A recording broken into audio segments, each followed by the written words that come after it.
Olá, caros amigos do YouTube, eu sou Kátia Magalhães, sejam todos muito bem-vindos ao canal Chá com Debate, o seu espaço de interlocução livre e democrática na internet.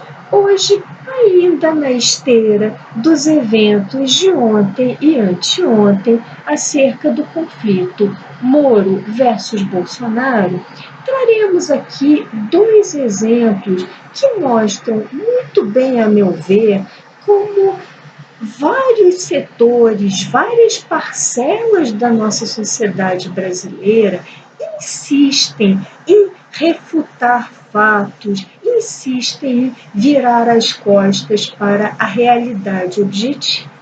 Vamos ao primeiro deles. O primeiro exemplo de hoje diz respeito às reações de alguns grupos, alguns setores, formadores de opinião, inclusive algumas figuras do universo político, a reação dessas pessoas à apresentação ontem no Jornal Nacional pelo senhor Sérgio Moro de duas provas muito relevantes sobre as acusações que teria feito contra o presidente da República em relação à intervenção, à interferência na Polícia Federal.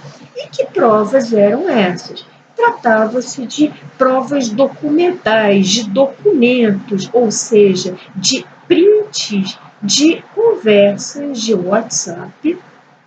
A primeira delas sendo uma conversa entre Moro e Bolsonaro sobre uma reportagem veiculada no site antagonista, cuja manchete era, abre aspas, PF na mira de 10 a 12 deputados bolsonaristas. E aí dizia o presidente a Moro, abre aspas novamente, mais um motivo para mexer na PF. Fecham-se aspas.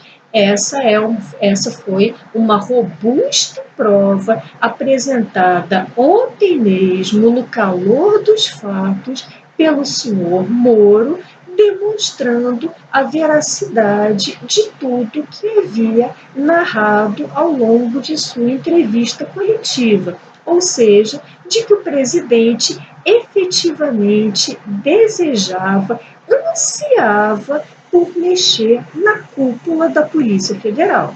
E a segunda prova, apresentada ontem por Moro, também com exclusividade ao Jornal Nacional, consistia em uma outra conversa de zap travada entre Moro e a ora deputada federal Carla Zambelli, em que Carla implorava a Moro que aceitasse negociar a mudança, a troca no comando da Polícia Federal e que aceitasse a nomeação ao Supremo Tribunal Federal, ao que Moro respondeu como evidenciado na conversa de zap, abre aspas, não estou havendo, fecha aspas. Essas foram as provas, reitero, bastante robustas, provas documentais apresentadas por Moro à imprensa e com exclusividade ao Jornal Nacional na noite de ontem.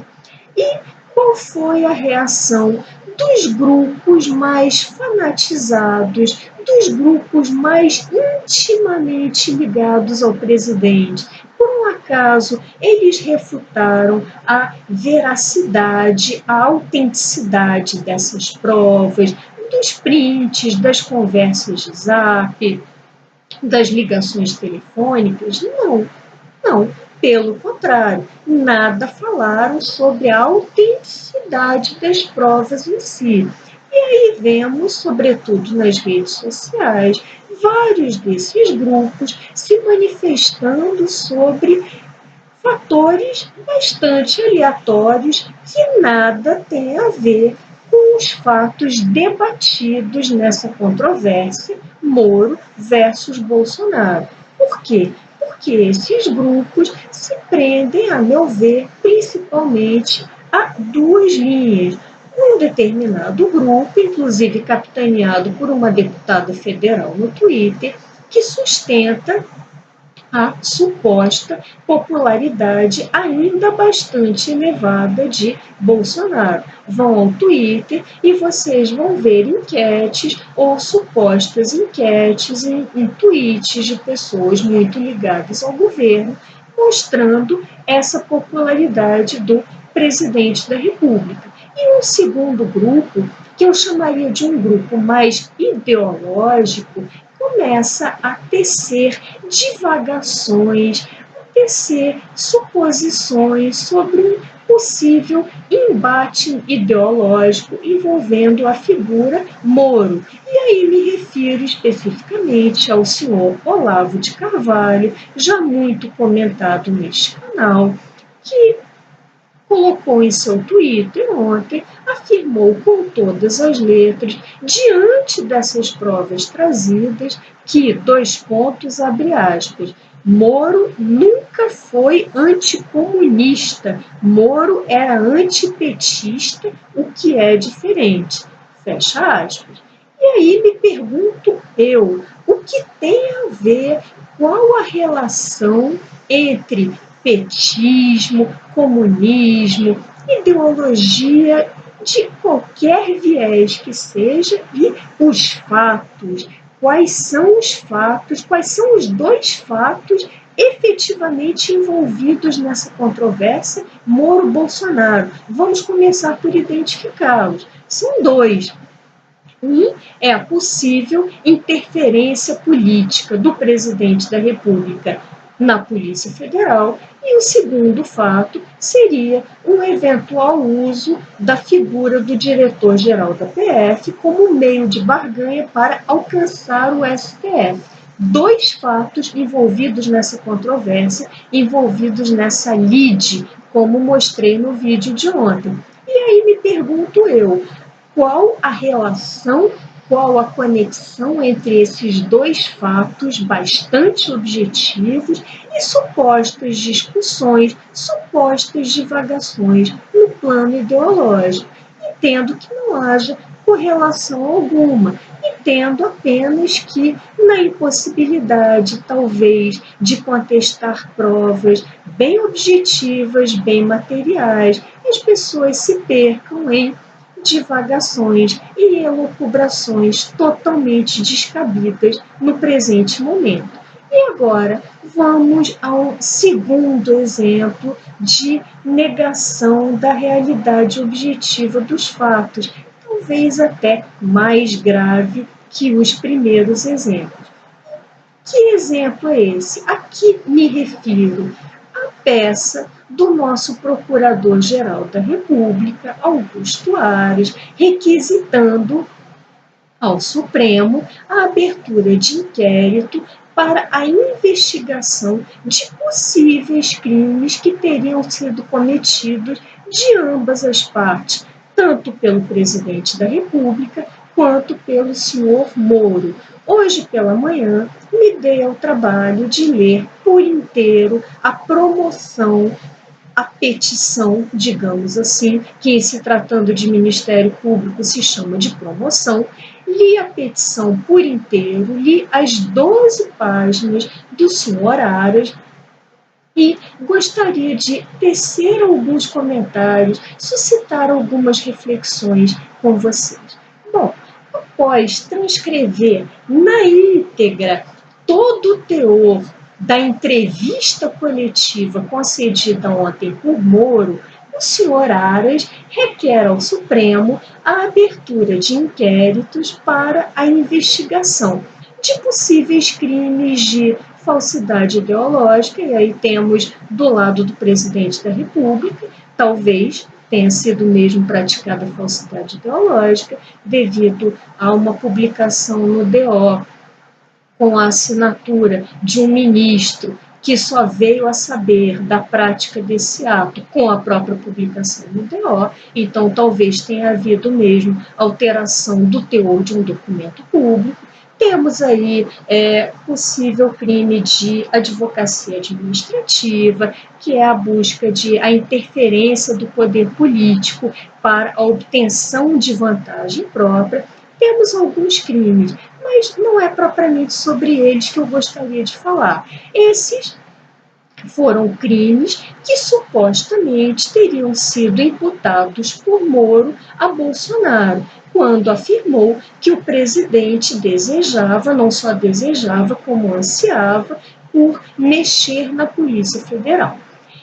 Agora, o que eu gostaria realmente de tratar com vocês nesse vídeo foi o pedido do senhor Aras de abertura de inquérito para a investigação de um suposto crime de denunciação caluniosa, referindo-se, obviamente, à fala de Moro. E agora, me permito abrir um parênteses para tecer alguns esclarecimentos a vocês que estiverem me assistindo e que por um acaso não forem da área jurídica, para mostrar a vocês até que ponto essa alusão à denunciação caluniosa foi, no mínimo, imprecisa, para não dizer impertinente. Vamos lá. O que é denunciação caluniosa? Denunciação caluniosa é um crime contra a administração da justiça. Qual é o bem jurídico que o legislador quer proteger ali? É o curso regular do andamento de processos, de inquéritos, de ações. Tanto assim que o crime de denunciação caluniosa é descrito pelo legislador ou na linguagem jurídica tipificado como sendo dar causa à instauração de inquéritos, de ações, de investigações e por aí vai, imputando a alguém um crime de que sabe ser inocente. Esse é o teor do tipo da prática de denunciação caluniosa. E qual é o núcleo em direito penal, em se tratando de crimes, sempre temos que perguntar qual é o núcleo do tipo, o núcleo, qual é o verbo que descreve a conduta daquele agente, dar causa. Resumindo, é o crime daquela pessoa que chega, por exemplo, a uma delegacia de polícia e se dirige ao delegado ou à autoridade policial dizendo: fulano me roubou. E aí faz com que a polícia dê início a um inquérito, a uma investigação, mesmo sabendo que aquele fulano jamais roubou coisa alguma, que aquele fulano é inocente do crime de roubo. Essa é a típica prática de denunciação caluniosa, que a lei pune, inclusive, com uma pena de reclusão bastante grave, de 2 a 8 anos. Vejam lá o artigo 339 do Código Penal. E aí pergunto ao senhor Aras, que pede ao Supremo a investigação em torno de uma suposta denunciação caluniosa por parte de Moro. Em que medida, em que trecho da fala de Moro que o senhor transcreve na íntegra no seu despacho, na sua promoção, em que trecho o senhor Moro deu causa a alguma investigação, se dirigiu a alguma autoridade policial, a alguma autoridade judiciária, requerendo o início de investigações contra o presidente da República? Eu, pelo menos, não identifiquei essa oportunidade. Ali, em sua fala, ainda aludindo ao vídeo de ontem, como expliquei ontem, em sua fala, o senhor Moro apenas explicou à nação a razão do seu pedido de demissão, justificou diante da população o porquê estava se demitindo, estava deixando o cargo, não instaurou, não provocou o aparato policial, o aparato judiciário, o aparato estatal, que, em última análise, é o que o legislador pretende proteger, pretende resguardar no crime de denunciação caluniosa. é a regularidade, é o bom andamento dos inquéritos das ações. Para quê? Para evitar que as pessoas, de forma aventureira, de forma temerária, deem início a processos, a ações, a investigações, deem início ao andamento de um aparato judicial bastante complexo e caro, totalmente em vão, ou seja, imputando a alguém um crime de que sabe ser inocente. Então, o núcleo é esse, dar causa. Eu gostaria de saber, continuo querendo saber, em que medida Moro teria dado causa a essa instauração. E aí pergunto a Aras, por que denunciação caluniosa? Se o senhor quer investigar o procedimento de Moro, quer investigar a atitude de Moro, investigue. E aí indago, por que não por calúnia? E agora vamos tornar a abrir um parêntese e explicar um pouco a diferença entre o que vimos lá na denunciação caluniosa e o crime de calúnia. O crime de calúnia se acha em outra parte do Código Penal e não é um crime contra a administração da justiça de modo algum. O crime de calúnia, assim como são o crime de difamação e o de injúria, são todos crimes contra a honra. O que o legislador quer preservar nesses três crimes? Calúnia, injúria e difamação. A honra, o bom nome de alguém, são crimes de menor potencial lesivo. Por quê? Porque não afetam a máquina, o aparato estatal, o andamento de investigações, de ações, afetam apenas a honra, a esfera privada de um indivíduo.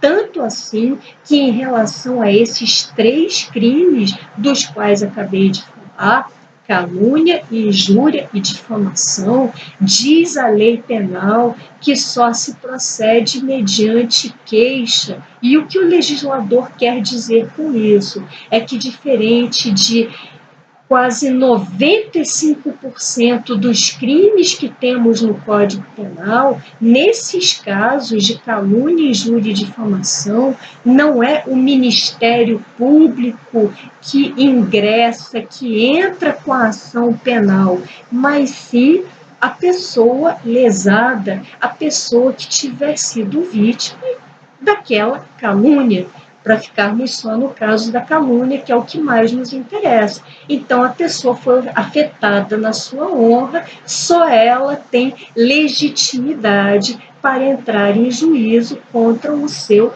ofensor. Vejam o menor potencial lesivo do crime de calúnia em comparação ao crime de denunciação caluniosa, que é muito mais grave, muito maior potencial lesivo, tanto assim que a calúnia merece do legislador criminal uma pena bem menor.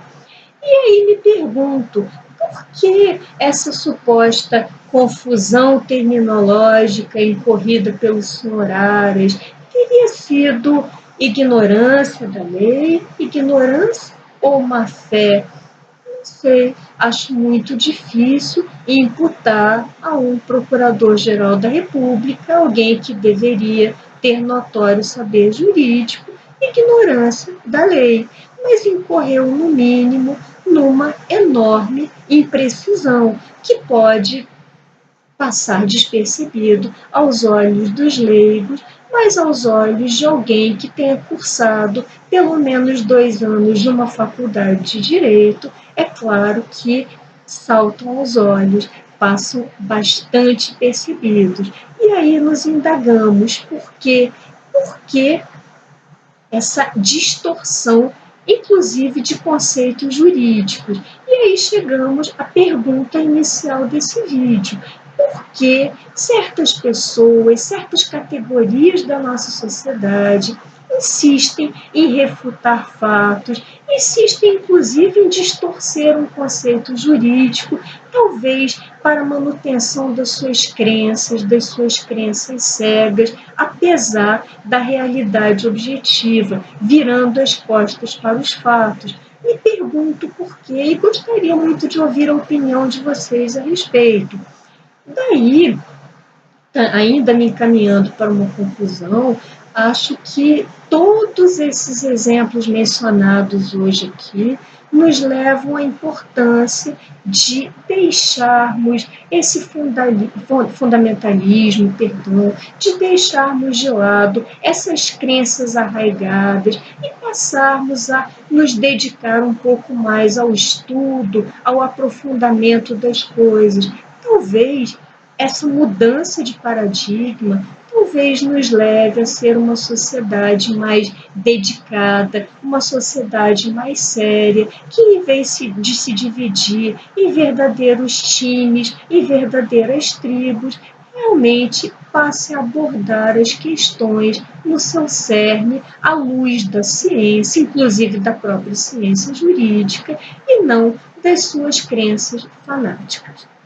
Bom, essas eram algumas reflexões que eu gostaria de tecer com vocês hoje. Se tiverem gostado desse vídeo, deixem seus likes, comentem. Por hoje me despeço e até o próximo Chá com Debate.